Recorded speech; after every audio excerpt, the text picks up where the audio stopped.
the heart of West Africa, where history has been shaped by the echoes of revolutions and resilience, one man has emerged as a defining figure of modern Burkina Faso, Captain Ibrahim Traoré. Rising to power through a coup in 2022, Traoré became the world's youngest head of state, vowing to rebuild a nation plagued by insecurity, economic struggles, and political instability. But beyond the headlines, his leadership has been marked by groundbreaking achievements in agriculture, healthcare, and strategic partnerships that are reshaping Burkina Faso's future.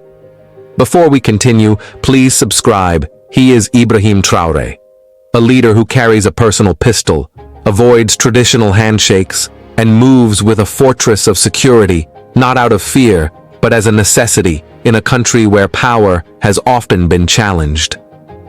Traoré understood that Burkina Faso's dependence on imported food made it vulnerable to economic shocks. He launched Operation Sovereign Harvest, a national initiative aimed at boosting local food production.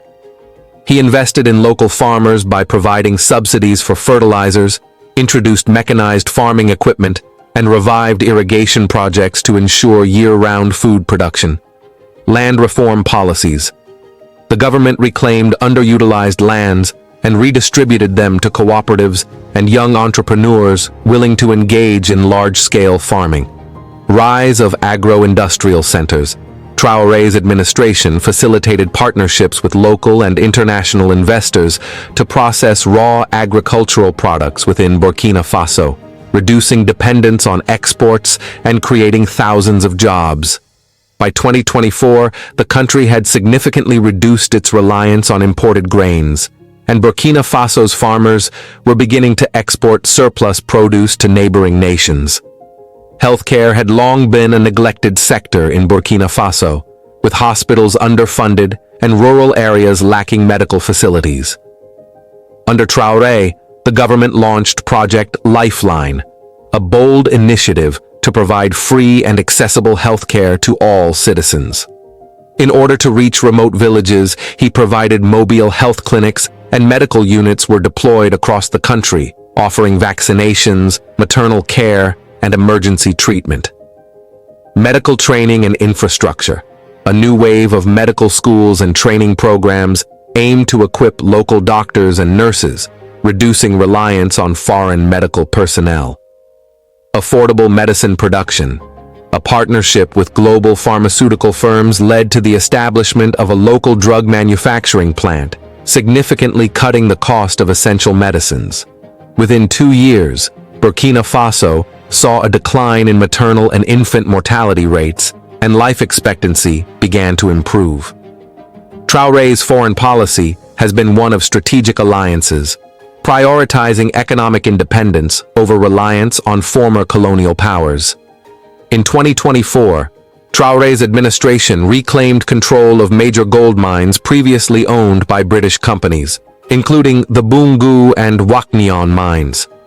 This bold move aimed to ensure that Burkina Faso's gold wealth stayed within the country, funding public services and infrastructure projects instead of enriching foreign corporations.